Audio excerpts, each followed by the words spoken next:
Hello again from Aegis Armors. My name is Frank. Today we're going to take a quick walk around on this 26-foot skiff we just completed. The boat was brought in and it was heavily stained with algae and just lake gunk on the bottom of it. It took about 3 days to get most of the staining off and the algae, and then went back and did the gel coat correction to remove the rest. As you can see, the boat basically looks brand new now. We also did the interior of the boat as well and fully coated it.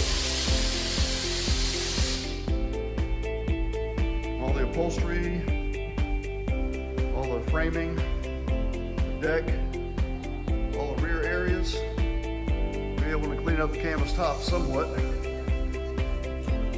We'll post some pictures before and after of the boat towards the end of the video.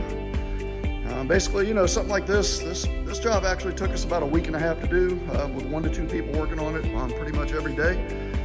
So they are a little bit more expensive than a car, but the savings in time of cleaning and hassle, I believe, are definitely worth the results and the cost.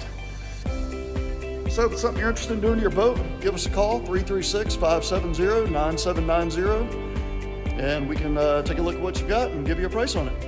Thanks. Have a great day.